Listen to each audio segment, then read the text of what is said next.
Hi, my name is Benedict. This is a tutorial that's outside of what a lot of other people are at least publicly doing. And the whole idea behind this exercise that I give to students once they get to a certain point is to try to separate from the usual style of thinking. Because we've got this culture where it's all like, you do A, B, C, and that's how you... And a lot of people die with that because they're not finding out how to feel, to hear, to step back and to understand the big picture. The big picture is always that this music is here to tell a story. It's to set a scene, to take people somewhere. Where that is, well, that's up to the songwriter and the performers and the producers and mix engineers as well. But a lot of people focus on tiny details, forgetting the big picture.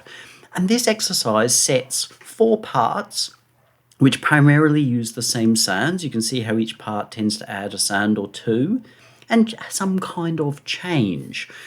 And the same sounds need to fundamentally work their way through and be able to tell a story without creating or exposing some of the problems that are actually there. And then the second half is to basically give it a working mix. I notice that people often try to rush off and they're trying to mix it before they've even got their voicing right, as in having the sounds that are here speak what the composer was trying to say. And that, of course, is completely upside down because you're going to create a lot of difficulties for yourself if the voices don't behave the way they're meant to. So I'm actually going to run through here because I didn't have this exercise for a while and I got it back off a student. And of course that was his working on voices. So I've gone back. These are not the original voices. They were actually a bit fancier from the originals. But I'm going to actually build these voices in real time. It's going to take some time, but this is a deep and powerful exercise if you allow yourself to do it the way it's intended. So I'm going to try and show you how that goes. For the moment, we've got MIDI and just the drums already bounced down as a stem because it wasn't about drums. And everything is running a default sine wave. That tells us whether the music fundamentally works. Okay, there are times we're actually going to hear some clashing notes, which is something that needs to be taken into account. And we're going to build the sounds one by one so that you see that it all come together and how these voices are built in strata, as in layers. So we can easily think of the kick drum and the bass being the lower strata and the flutes and what have you being the upper strata. But a lot of people get lost in the middle. We're not going to fuss about how this is written, but just that understanding that when voicing, we've got to understand those strata, and they don't always stay where they belong. Like our cello here will start low, and then at some stages our cello is going to be on top of the pile. But it's a case of understanding how they come together, how those sounds work against each other, because a lot of times people try to make these sounds too big, as we shall see, and then of course they all just fight with each other. It becomes an arms race, which is what a lot of people's compositions are. But composition is not supposed to be an arms race. Even if it's AC/DC's Thunderstruck, that's not an arms race. It's a very well organised piece of music. In terms of the guts, well, we've got nothing but these synths doing nothing, the drum stem. Now, we should bring in a bit of reverb. I don't like to do much work at all until I have a space in which I'm deciding to make this work. Obviously, at composing point, we could say that's not super important, but it is for me, so I've set up a reverb that I like. Also, we're going to just bring this up to a better set of levels to make it easier to hear. We're adding a little bit of scream, so a tiny bit of drive, tiny little bit of roll-off on the top, but only a tiny bit, and then just a limiter to make sure that we are staying in control. So we've got to be aware, firstly, what is our piece actually doing? It's here. So we're going to work with our first section first. Obviously, the drums don't really matter, but we've got a fretless bass, some brass, a muted solo, and then some big strings. That's what we're going to be working with in the first section. We'll try and work our way through section by section. The name that each of these sounds was given was very deliberate. that should say this is how this sound should, well, sound, or more to the point, behave. I'm not setting out to say this is the best emulation of, no, but it just should behave in that style. There's a tendency for people to try to make completely different sounds, and then of course they don't go together. So it's like if we are going to do, let's say we have a 4-piece rock band and we're going to do a cover of a Led Zeppelin song, we want a drummer who's going to play what? Well, the drums. We want a bass player who's going to play what? Well, the bass. Because if we have a drummer who's going to play Robert Plant's vocal line and a bass player who's going to play a violin line from a Who song, we're not going to actually have things come together in the way in which they're intended. So it's really important. We will start with this first sound. So our fretless, we'll open this up, and I'm actually going to... Actually, no, I'm not going to do that. Sorry, that's not the plan. That is the plan what I'm going to do, but I want to just pull all the other sounds out. So for the moment, we're going to pull everything else out. And I'm going to work up the sounds reasonably alone, and then see that they come together and make any adjustments that are necessary from there. We've got our fretless sound. As a sine wave, it's not the most exciting.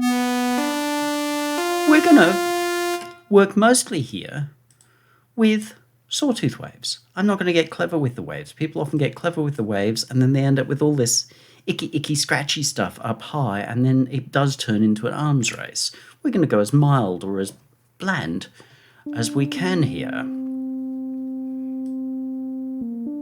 So first thing is, well, does this sound or feel like a bass? Well, I think it might be a little too high. While tempting to say, let's do this, because it's Monday, the problem is it doesn't speak very well. This sounds more like what we're looking for. Notice how it holds forever. That's not natural. Let's stop it doing that.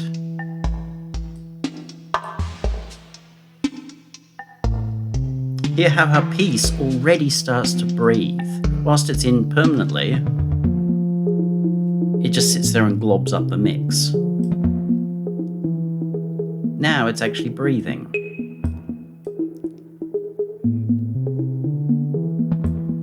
I'm going to soften the attack of that a little bit because this is not about having pops and punches.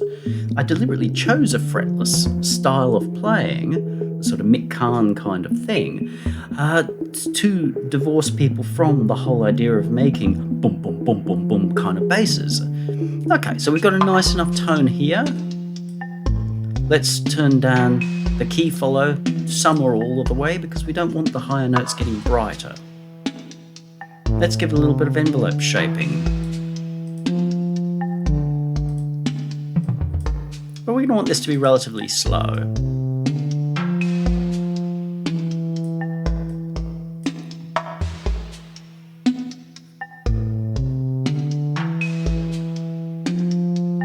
So that sounds like a fretless being played with a rocker pedal. Okay, cool. Now often these are chorused. Now I'm going to go with a... Bear in mind I'm in cans, so I'm going to make some decisions a little different from what I would with speakers. That's nice. And let's put a bit of chorusing on it too.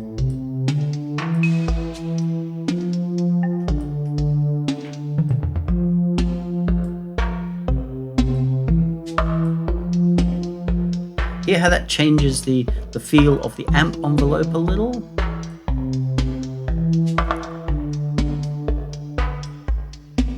Let's just pull that back a tiny bit. If we want to lift the tone of that, we can raise our resonance a little bit, but we don't want to do this. While it may sound synthy and cool, but for the moment, let's leave that like that. That feels like it works. So we'll fold that up. Let's bring in our brass. Doesn't sound beautiful, does it? But that's okay. Let's just solo this. First thing we're going to do is we need to understand the shape of brass. And that is that it has a reasonably fast attack on the volume or the level, but there's a pretty strong sort of envelope thing going on.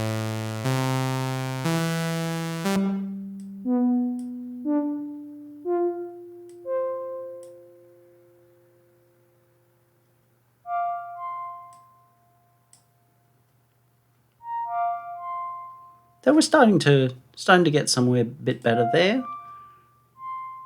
Brass comes along a million miles an hour when you've got a second oscillator in.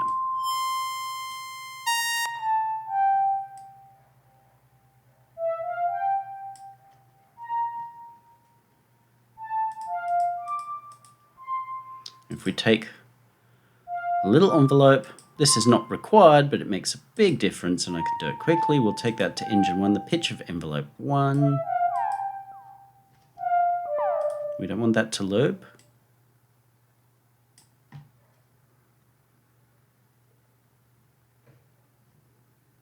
Let's make sure we're in a section with some playing. And we're not, let's just narrow that to here.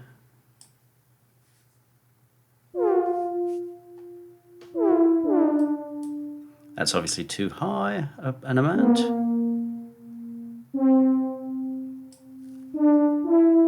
So now this sounds like brass.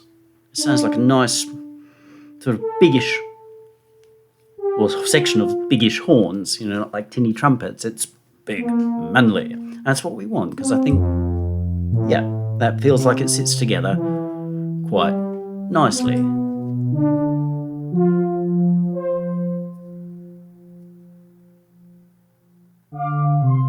Yep, that's fitting together fairly well. We might even consider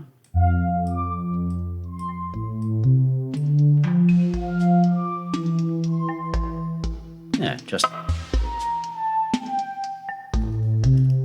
something that we're going to want to do is add some vibrato, because a lot of times people forget to add vibrato, and vibrato helps a sound to feel, well, I was going to say real, but that's not true. It helps it to feel organic.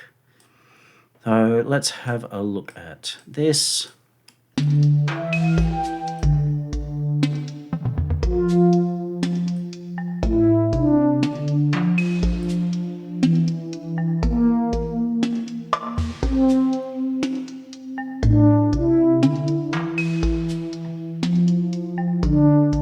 Now we've got that bass and brass, and they're working discreetly together, but discreetly.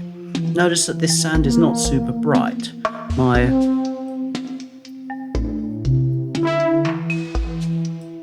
This filter envelope isn't overdoing things. While this kind of sounds cool to have bright like that, it just gets too much.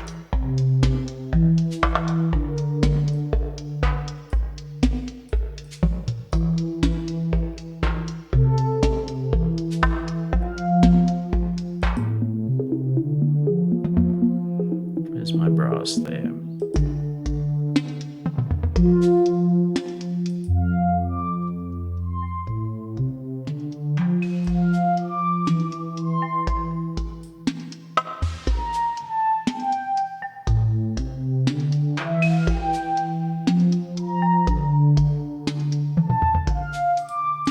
Now I want that to have a little bit more belly to it.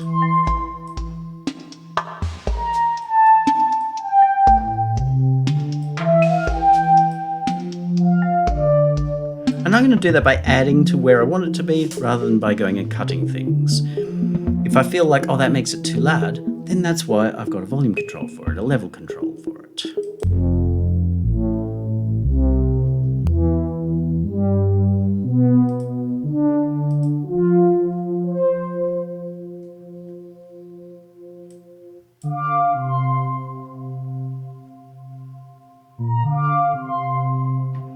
Okay, fundamentally that is working.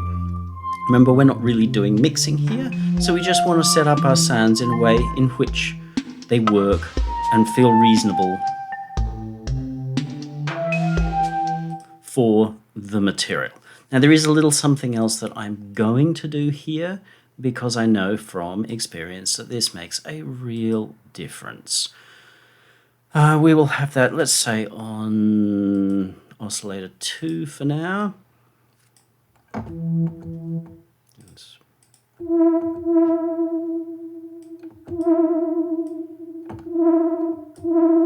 we only want this to run for a very short period of time. So we've got envelope 1 already doing something, so let's...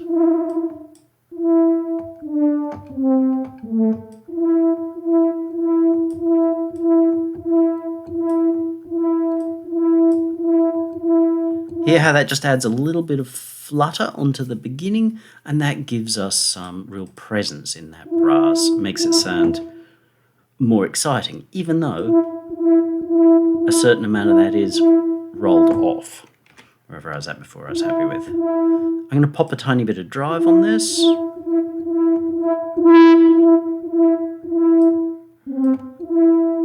Because I know for a fact that brass and drive go together wonderfully.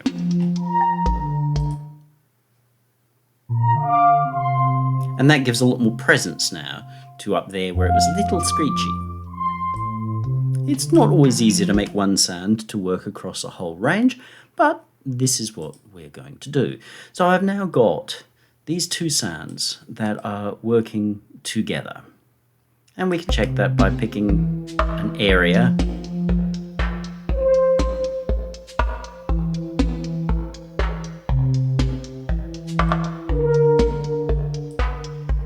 Okay, they seem to be working together, so I'm going to move forward. That means my next sound is this muted solo. Let's just pick a point here where he's doing what he's got to do. Now the term muted tells us that we actually want that to be like a relaxed sound. I might pop something in this next column just so that I've got something to allow me to move this across. That's a little easier. This sound is not going to do anything ever. It's not in the game.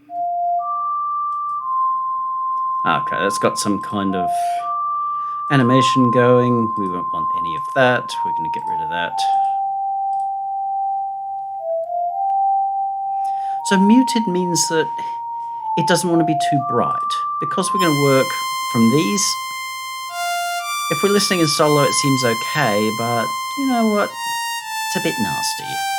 We're again going to make sure that this sound gets to fall out of the mix.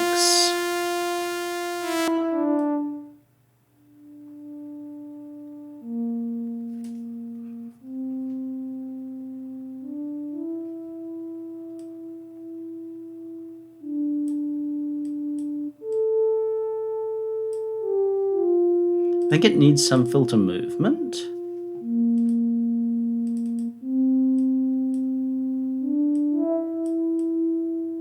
But again, we don't want that keyboard to be the same all the way through, because if and when it plays high notes, it's just going to screech.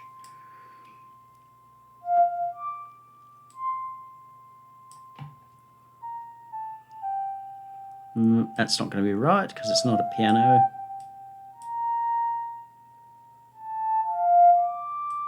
Let's slow it down. And you hear how, or hopefully you notice how, I'm putting the envelope in a way in which it feels like it flows with the playing. And that's pretty important.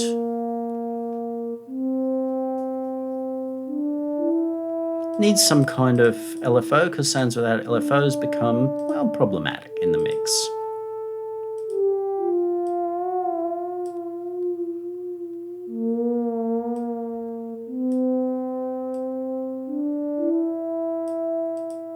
I'm going to give it a couple of them, just to be, well, clever.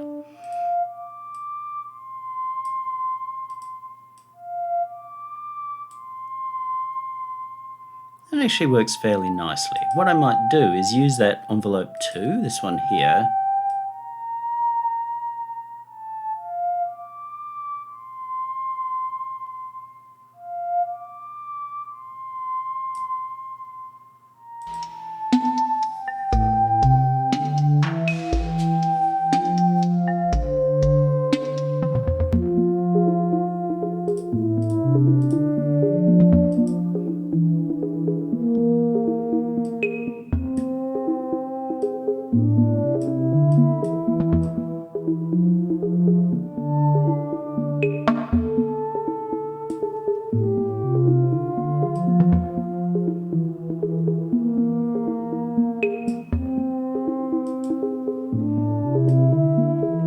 Well, it's working quite nicely there. So let's see where we've got it working together.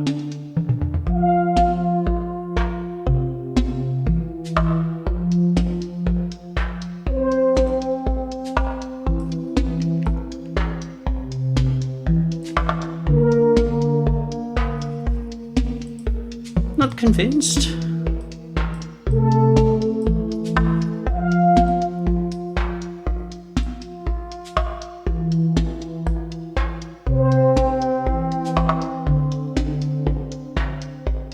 Might just change the wave a little here. See, I've got that envelope there, so I might just take that and use it to adjust this right here.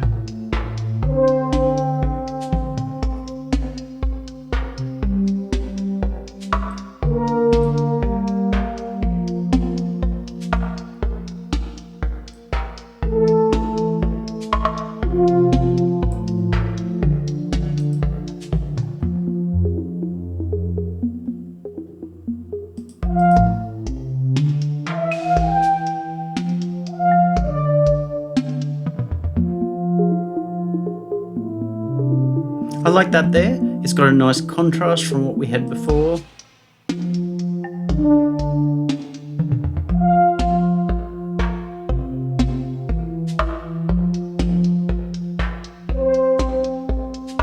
Okay, I'm going to say I'm happy enough with that. It's fundamentally working. So the next sound that we have in here is big strings. Now, big strings, by its very definition, suggest these strings need to be really big. Okay, let's pull them into the mix. Let's just set where they play. Pull that out of the way. Obviously, that's not going to cut it, so do this. I think we're going to need a couple of oscillators at least. And we're going to want to detune them as well, by quite a bit. I'm not a big fan of the whole drop one down, push another up. It's very much an EDM thing to do, but I kind of prefer more of a classic sort of sound. So we do that, we pop them into our filter, and we can go with a 12 or a 24. Let's have a look at a 12 dB. We want to be very careful again that our highs don't become scritchy.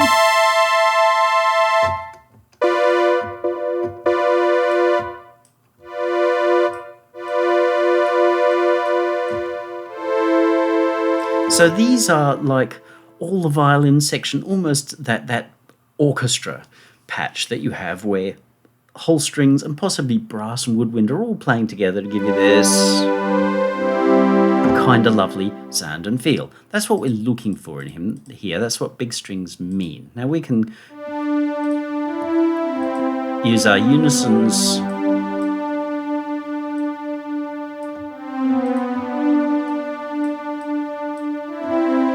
Notice how I set them differently, including the panning differently. That's made it a lot bigger already. Chorus.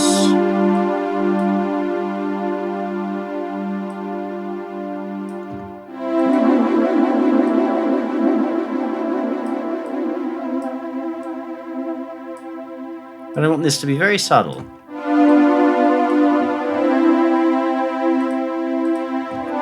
Well, maybe not very subtle, but a bit subtle.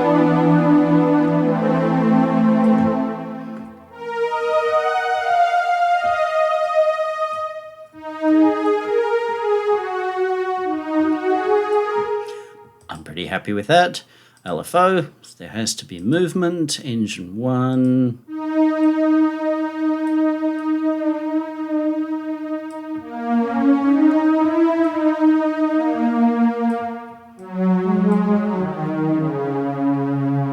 If I only do one of them, then it actually constantly changes the tuning together. So in some ways it's more powerful than doing the two of them. I'll show you. If we do the two, and this will sound good, but 5.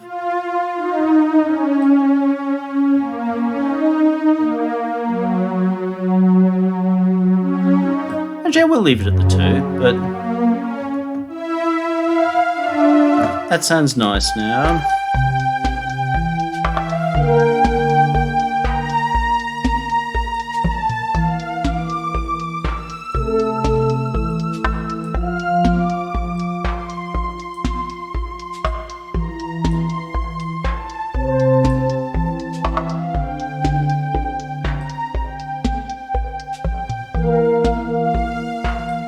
Might go with a 24.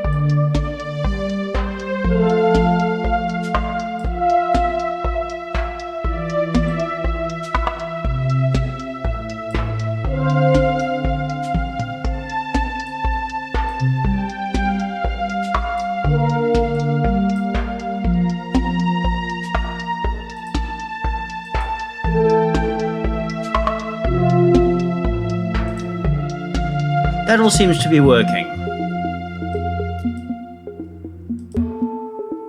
How sound comes in, where it first comes in, probably gives us the best way of knowing what's going to be working.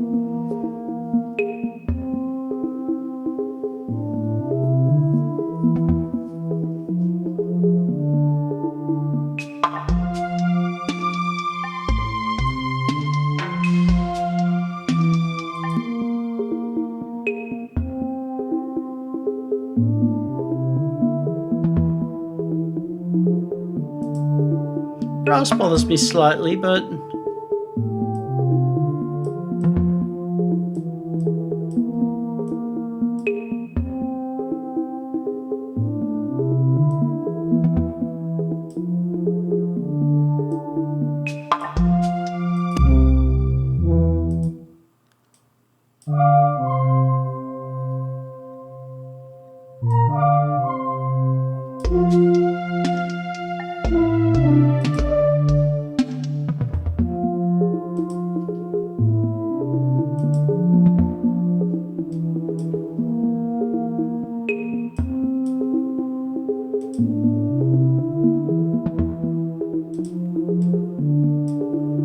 pull that flange out because it's just drawing attention to itself. This sound is supposed to be muted. It's supposed to be like a rest. We've got such an arresting beginning.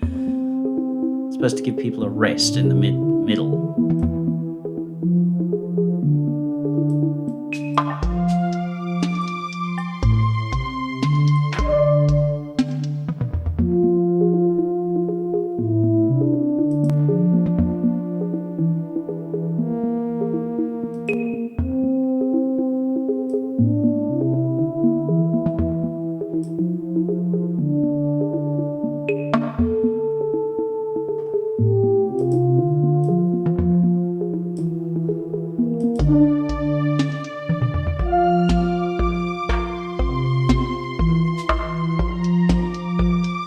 Now hear how these parts are working around each other.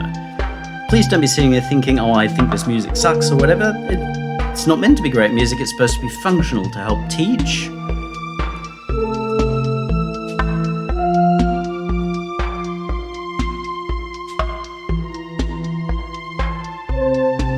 So at the moment a string is really our lead, but it wants to do it smoothly. So that's part one done. Part two, we do introduce a new sound. So let's have a look at what we've got come in. An acoustic guitar. Okay. Oh, acoustic guitar. What does an acoustic guitar sound like in terms of synthesis?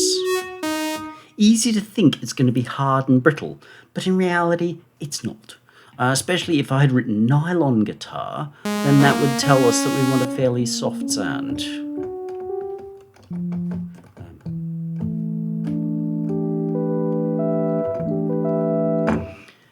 That sounds more like a piano, but there's a lot more going on with a piano that's close to a guitar than anything else. We do need to drop. Now we've got the wrong shape for our filter envelope. Again, we'll get rid of the sustain. And sort of starting to sound a little bit right. Let's even consider, this may or may not work.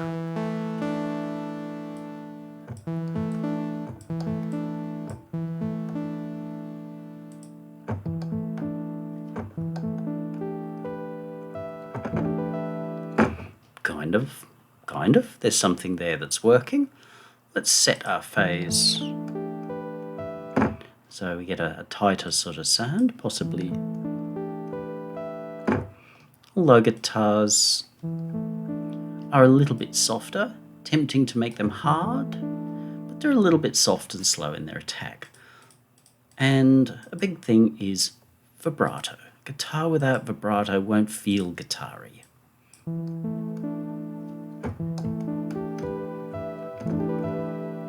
Now that kind of feels guitar-y, doesn't it? Broadly speaking, we're not interested in whether it suits as good as such and such a sample. Let's move and make each of these just a little looser. Maybe not quite that loose.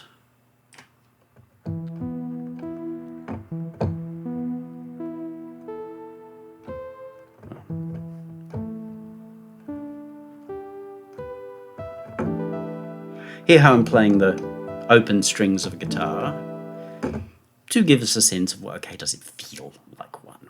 Is it going to be one? Absolutely not. I'm going to use a flanger.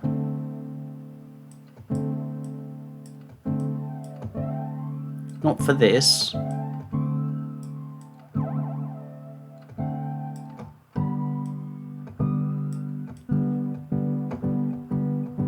Just want to create this tiny little bit of movement inside it.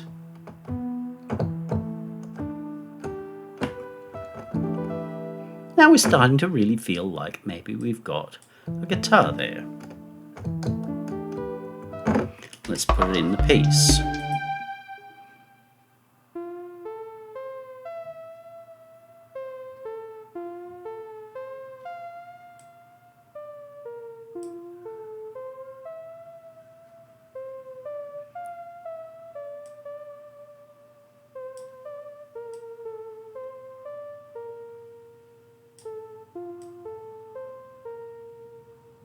We'll just delay that LFO so that it's pluck and then start to vibrato.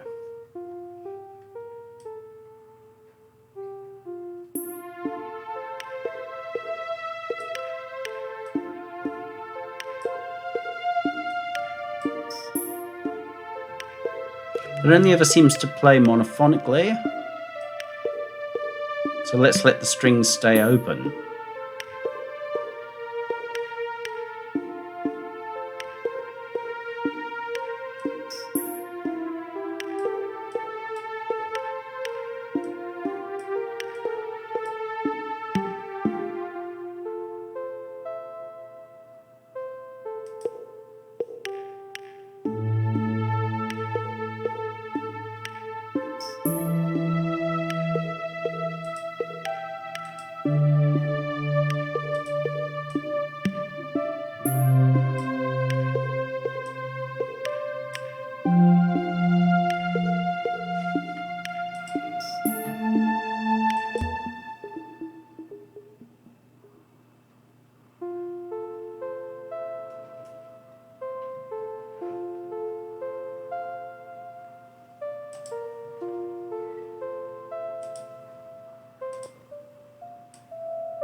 The difficulty we've got is it always just gets kind of piano-y.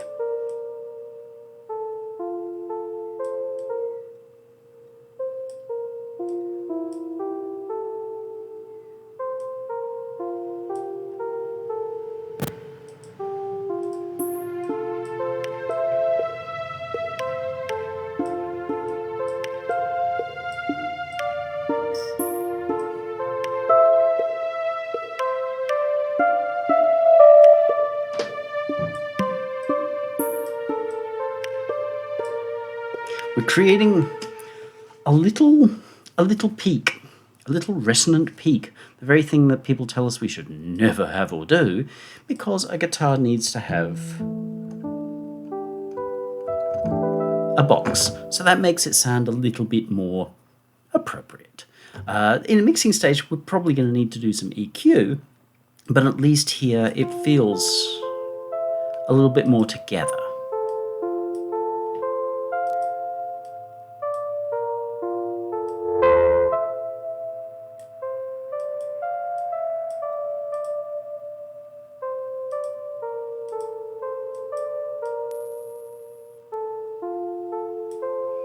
going to keep that out because it just doesn't.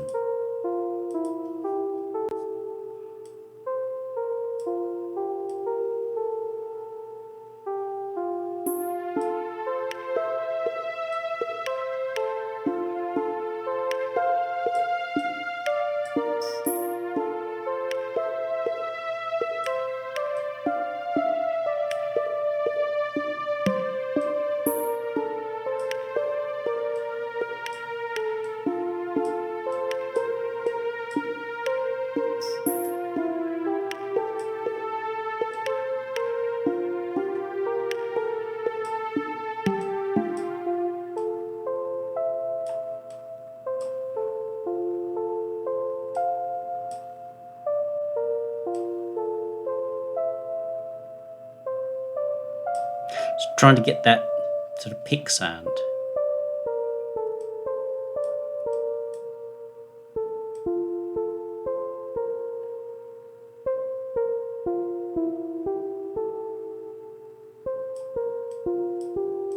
I'll try the band pass again.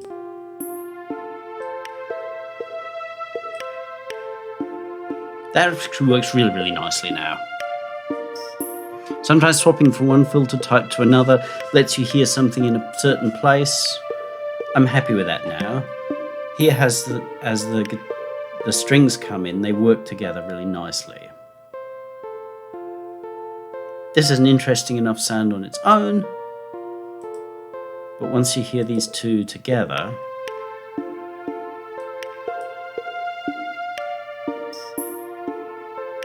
we're actually really getting somewhere. At this point, we've also got another sound, which is loosely a cello. So we need to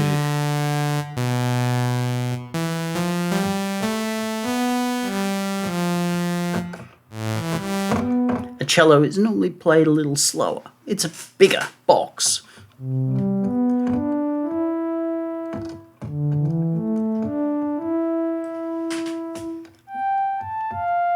A cello can play over a huge range, but we still want to be sort of really careful that we're not kind of overdoing it and getting too bright and shrill up here. Nothing sounds like that.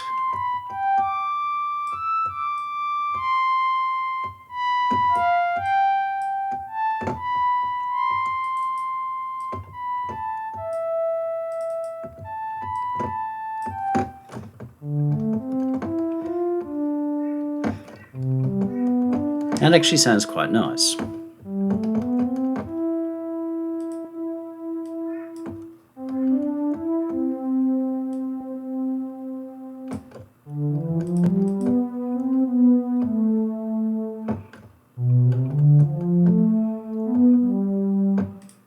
We want this to sound thick, but notice I've got cello, not cellos.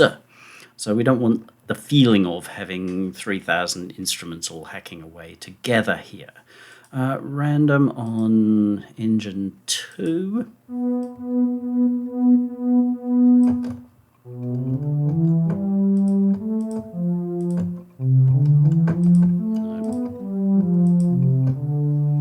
That's sort of working quite nicely.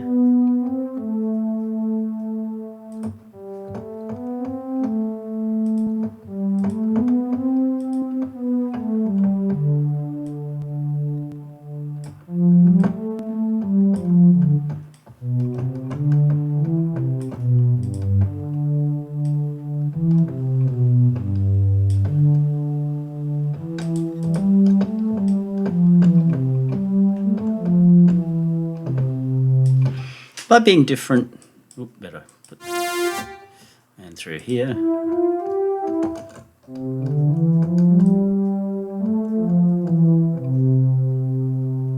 We don't. This is not retro wave. This is a cello, so we don't want it to seem too far out.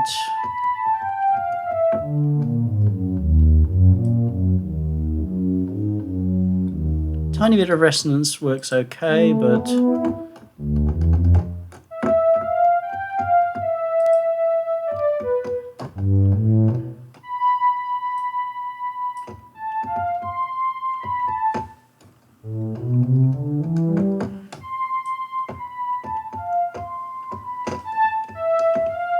Whereas up here it's actually sounding like a flute. But let's work on LFOs. Engine 1 and 2.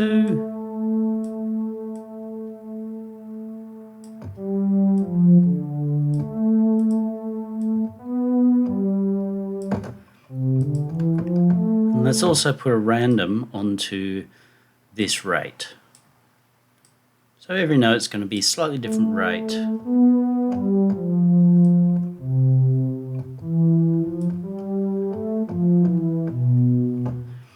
And let's do, this may not work, but let's take our envelope 1 and just apply a little bit of pitch to engine 2. Needs to be super fast.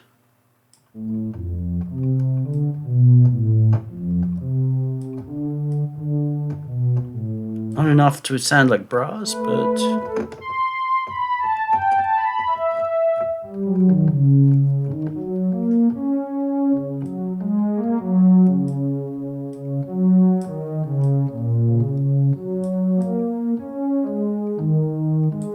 there's a point at which something sounds very cello-y. Below it, it's not. Above it, it's...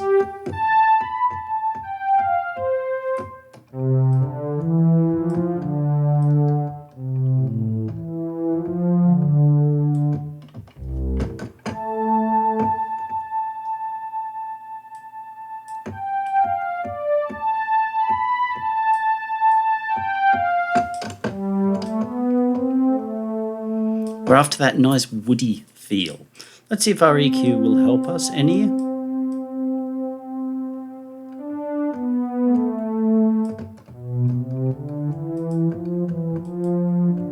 That's bringing out the bow.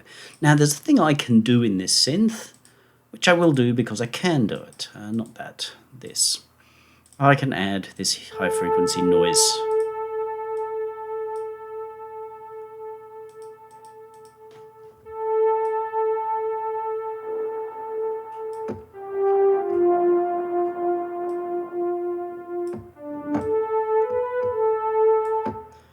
And we'll do it over here as well. What this is doing is emulating some of the sound of a bow.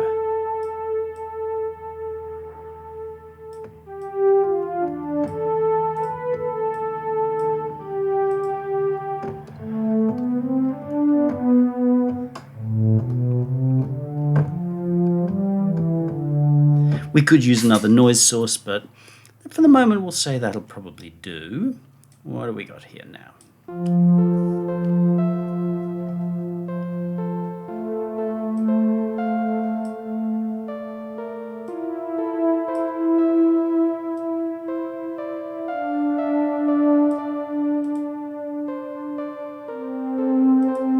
Okay.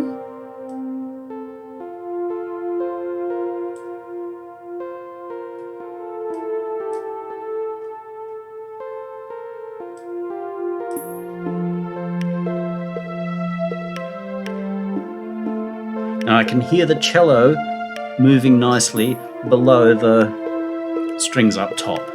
That's good. There may be some conflicts in notes, in which case we might look to just shorten some things a little bit. Just because a composer writes a note that says it's 16 bars long doesn't necessarily mean that the sound has to be there the same the whole way through. It just means it's going to occupy this much space, but the beginning is the bit that matters. So you can hear how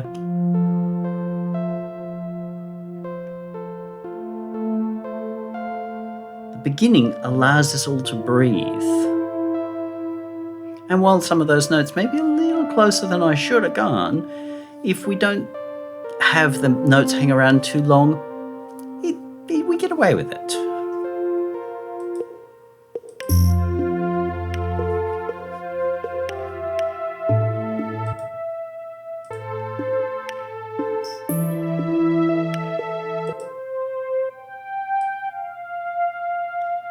It was cutting off a little too much there.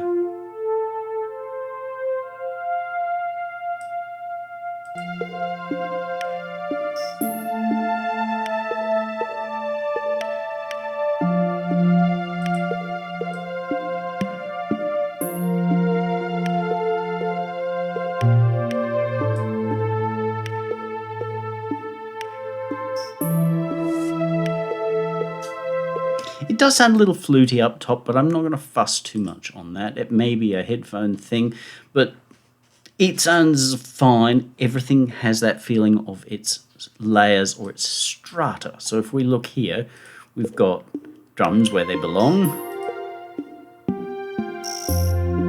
our bass is below everything, our cello's playing high, but there's not anything else on top of it. Even though our acoustic guitar is high, they're working around each other.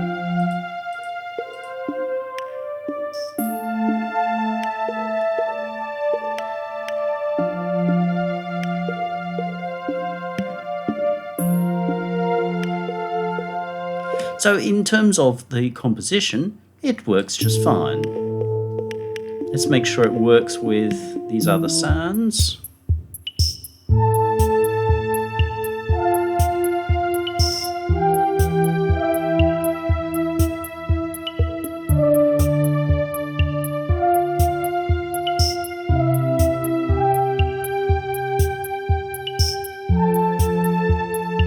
Yep, again, I can feel there's a sense of these strata, these layers of the instruments working together.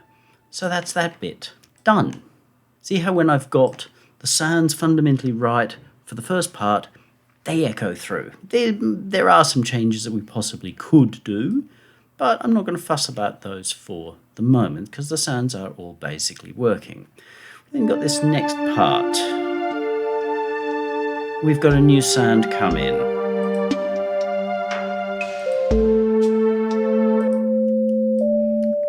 It's thin string. It's not big strings. It's not cello. It's not noted as anything other than being a string that is thin. So we're going to want this one to be bright. And again, very little holds forever. So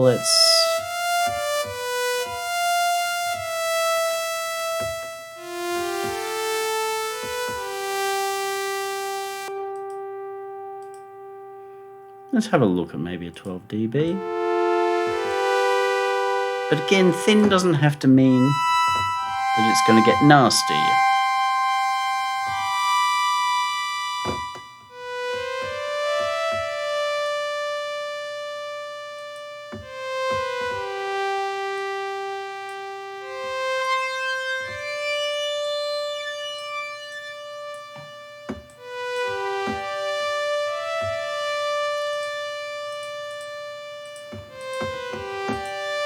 Strings without some kind of LFO is very uncomfortable.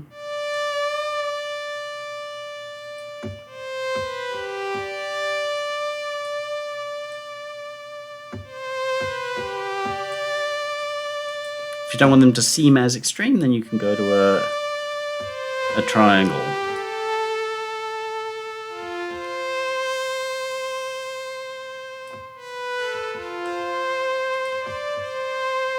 And we can do one of two things. We might even consider doing a little bit of both. I'll show a more complex envelope here, which is going to need to be a lot faster than it was to give ourselves speed to do.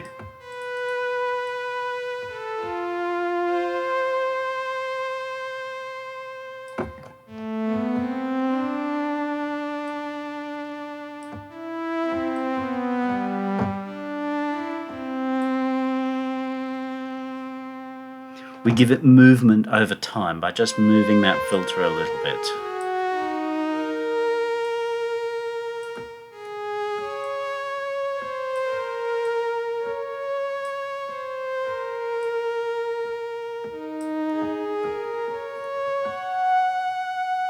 Let's give ourselves a second oscillator.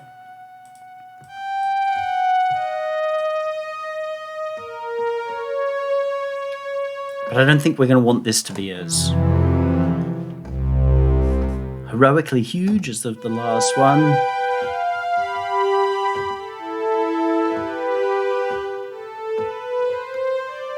We can even consider, let's go with a high pass. Let's do it just on the first one for now. High pass, and that's low pass. High pass.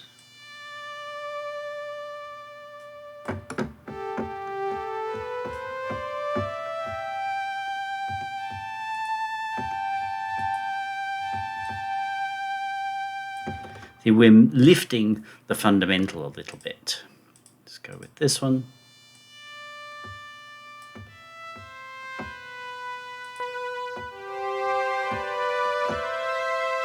Okay, I like that. Let's do our high frequency noise thing here. Let's let it do the whole thing.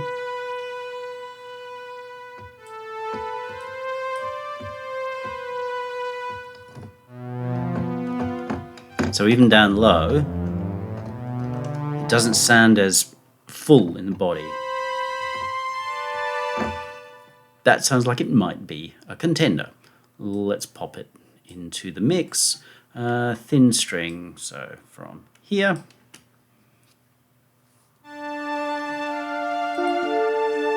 And we have a winner already.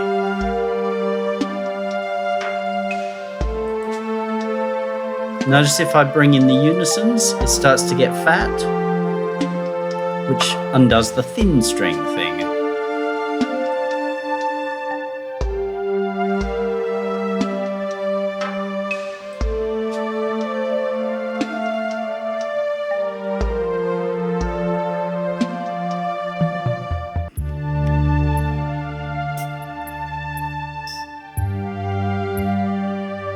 All our pit parts are fitting together quite nicely here.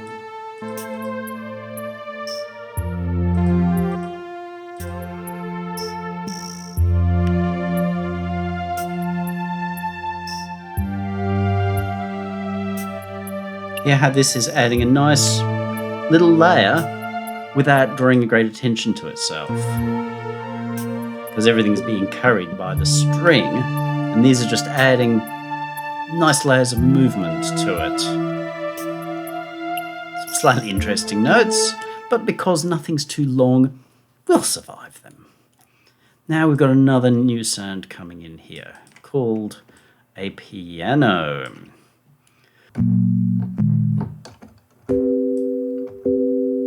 Again, while tempting to have incredibly hard and sharp starts, and possibly even some advantage in for a piano sound, we don't want a crazy bright sound.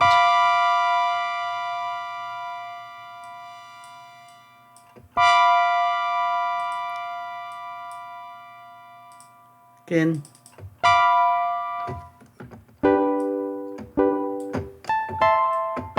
It's just too bright up there. Remember a real acoustic piano? Right up the top of the 88 keys is just like this little dull plink. So nothing wrong with really pulling this back. I think our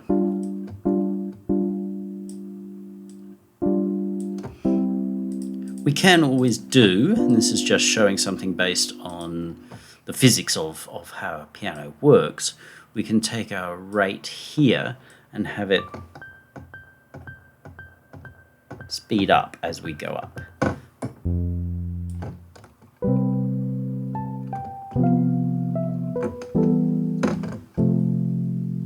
We got a piano-y kind of thing happening.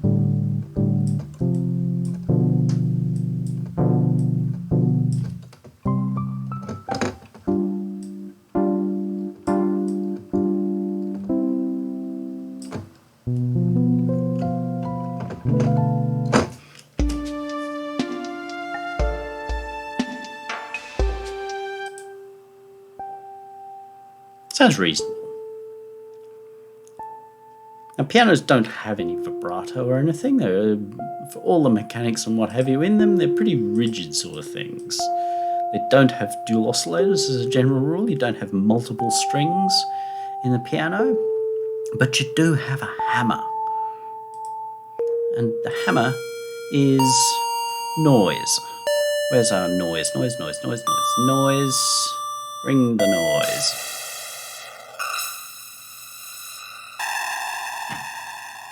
But it's a fairly dull kind of noise.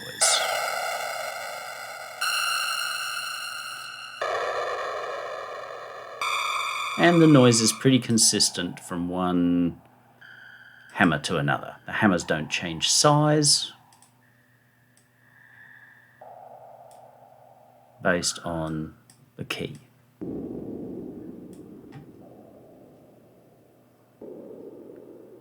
So that really should not have any keyboard.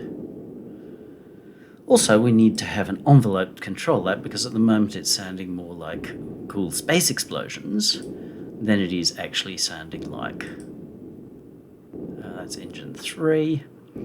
It's going to be the mixer, 1, 2, 3 level.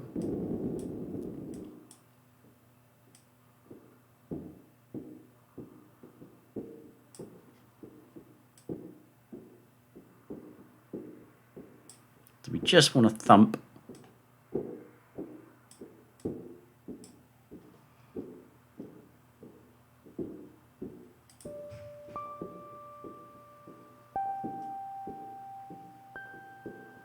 Oh, that's because that forgot that it's looped.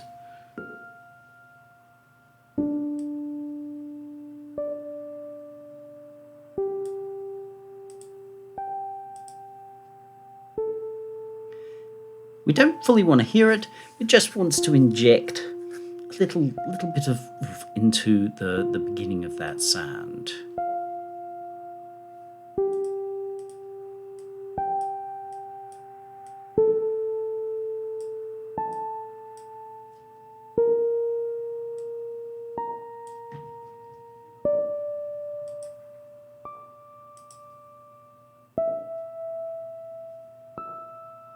Okay.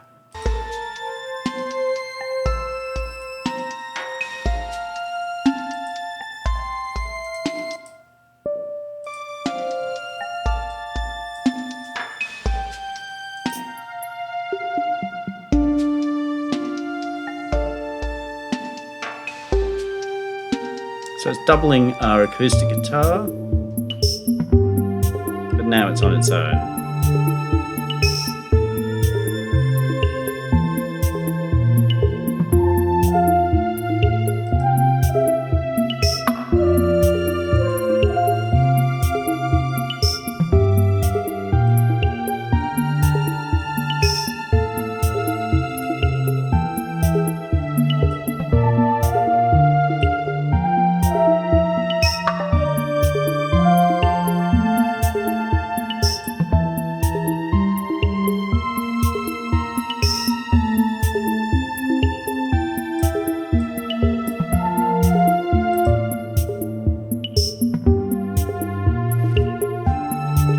Just making little adjustments so that it sits inside the mix. I'm happy enough with that. It's a supporting part. Obviously, it doesn't seem to do anything particularly grand and new. And then we've got the final new sound here. And at 1 hour, this isn't too bad. This is music. If you don't like taking the time, well, so be it, but this is music. We've got this last sound here, which is introducing a very different type of sound. So where we've had fairly traditionally musical sounds, we're now introducing a very different sort of sound, which is the synth pad, which is meant to be, as it says, slow and swirly. So we're going to look for a pretty long attack, and probably a fair amount of release, maybe a reasonable amount of sustain as well. So it'll be the only sound in here that really sustains.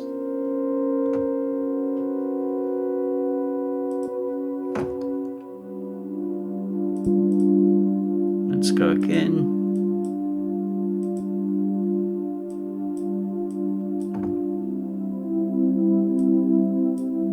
Notice how I've again got different kinds of detuning. So we end up with a really nice spread of things.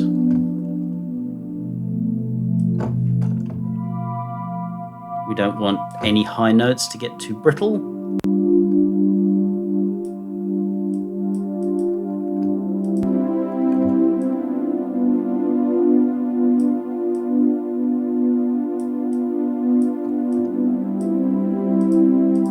It says swirl, so that might well indicate a phaser.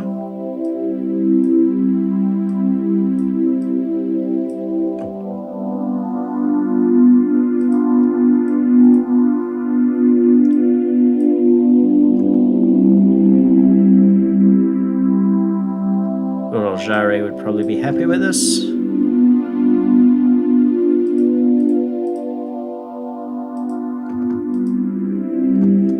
Let's just take make it a little fatter.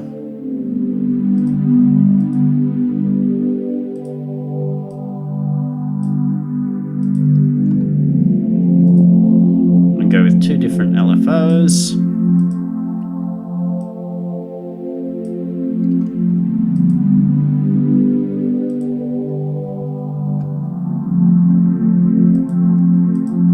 Seeing it's a pad that's supposed to be slow and swirl, then let's give it plenty of, get rid of that silly ping pong sync stuff. That's for children. We'll put that back in the middle, we're close enough. In real world, I'd probably replace this with real delays.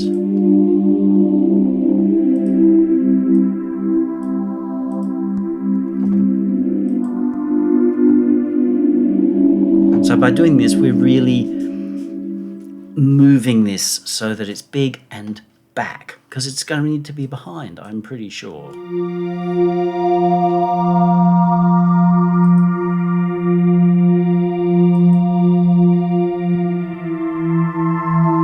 Okay.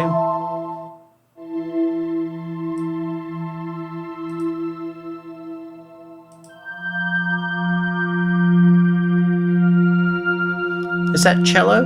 The fluty sound of it, well, it's okay.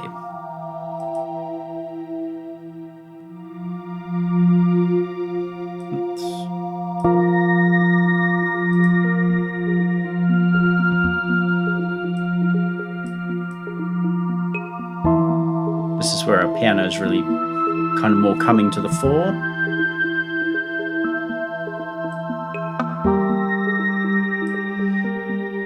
We might even take this cello and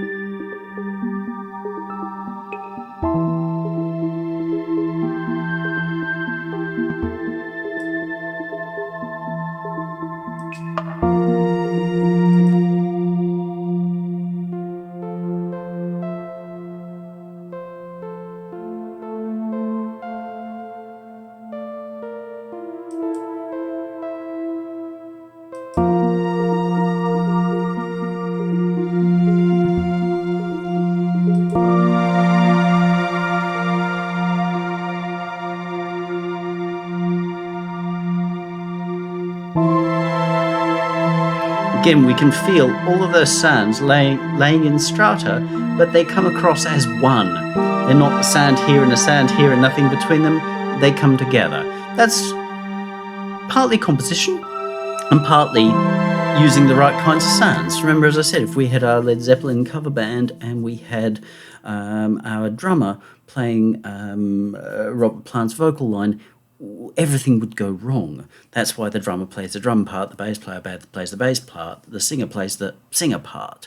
And it might be cool to go, oh, but that's boring and traditional, man. But here we're taking a composer's work, yeah, mine, and we're working out how to make it work. That's super important, because what's going to happen is you're going to start to try to take your own work and then work out how to make it work. And if you don't think in terms of, what are these voices? You know, is this the John Bonham bit? Is this the Robert Plant bit? Make sure his stratas are pulled up first.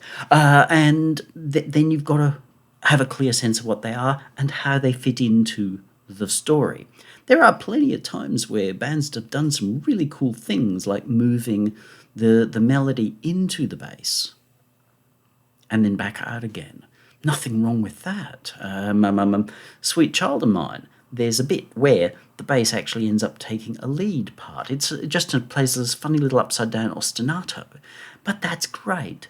But there's still a clear sense of separation of the parts in your stratas. But here, everything feels like it's happening really nicely. And once we get these things to work together, you feel it bloom.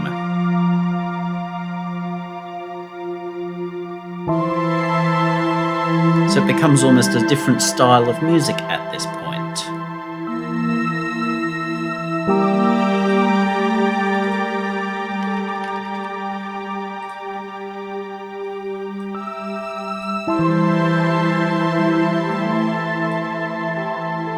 You can still hear the bass, but not intruding. It's just doing that nice fretless feel and provide a soft center for these things moving around. The piano helps define those chords. Very new agey.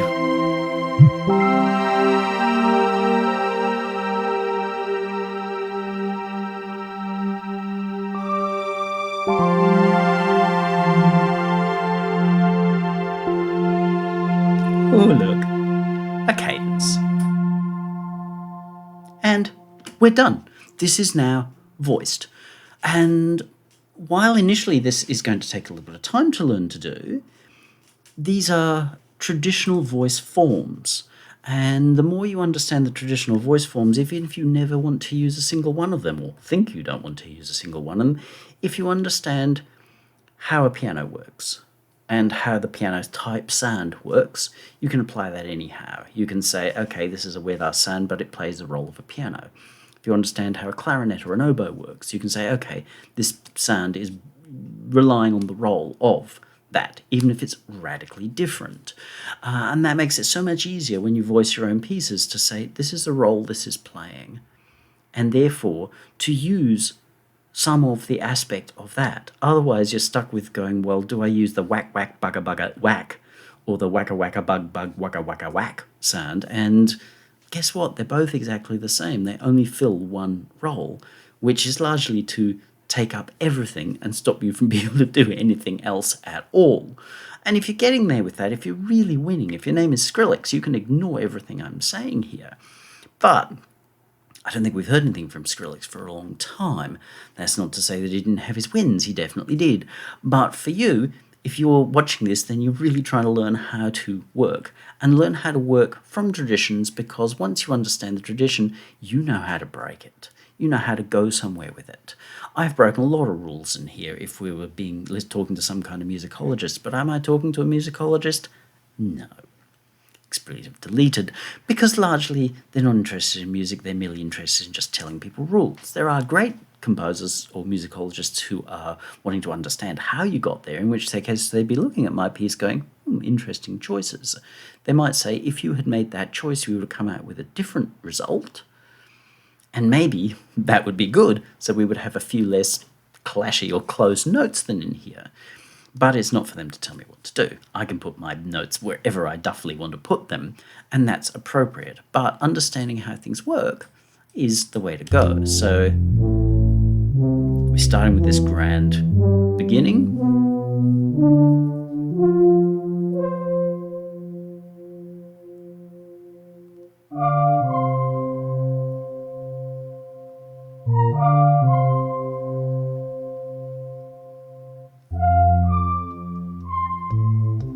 And while the bass and the brass have worked together, they're now separated. And you get that clear sense of them being together and then separating.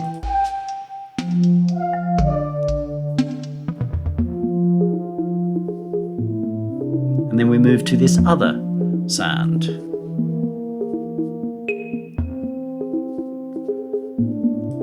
I still feel like it might be a little too samey,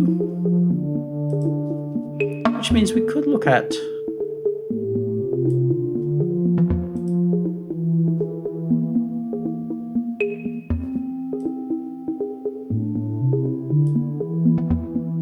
I kind of like that.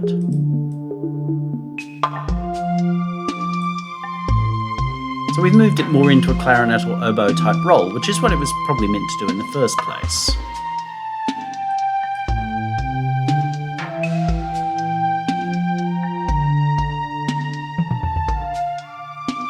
Sitting nicely now, used a little bit of portamento so it glides around a bit.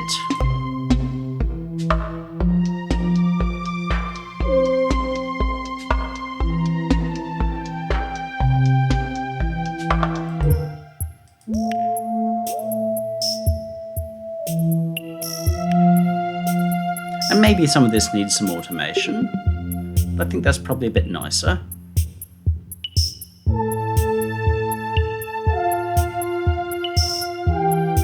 Yeah, I'm pleased with that.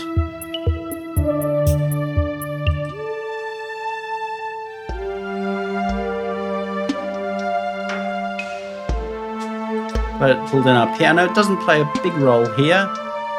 Just, as you know, it's the thin string. So the piano comes in here.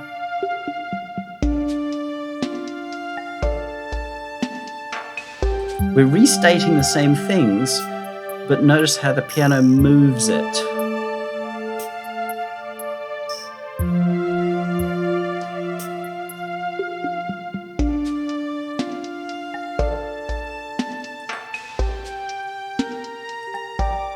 So it anchors it in a different place. Strata.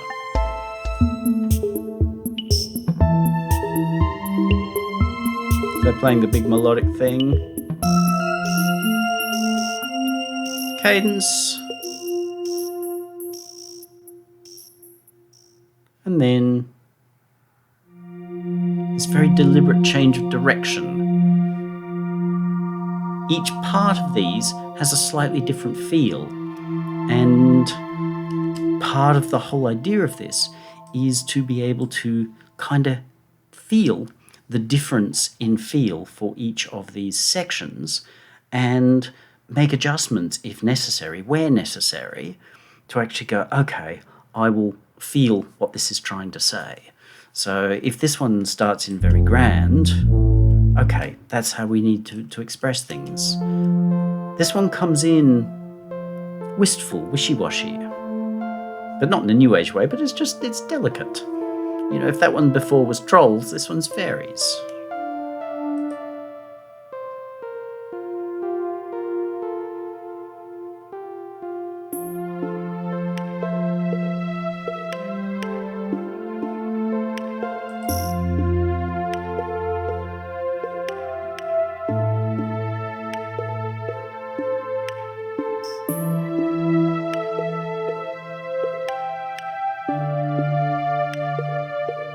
Cool.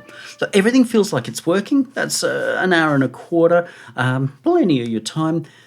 There will be a second part in which I will go through and actually mix these. I might make some tiny changes to the sounds, but I'm going to try not to simply go, okay, if once I hear them in speakers, I feel like they're working, then we'll sit down and we'll actually put together a working mix. Because at the moment, we don't necessarily have a fully working mix, but we've got all the sounds where they belong, which means that we've now got the ability to make a working mix. If we didn't have the sounds where they belong, if the sounds didn't kind of sound like they should, then we wouldn't really be able to make a mix, or the only way we'd be making a mix is with a mallet and a chisel.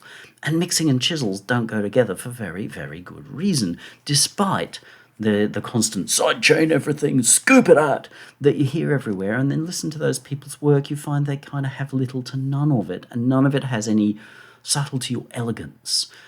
So that's the whole idea of this exercise, to actually learn subtlety and elegance so that you can tell your stories. If you have any questions about this, then pop them down below. Remember manners, please. Have a great day.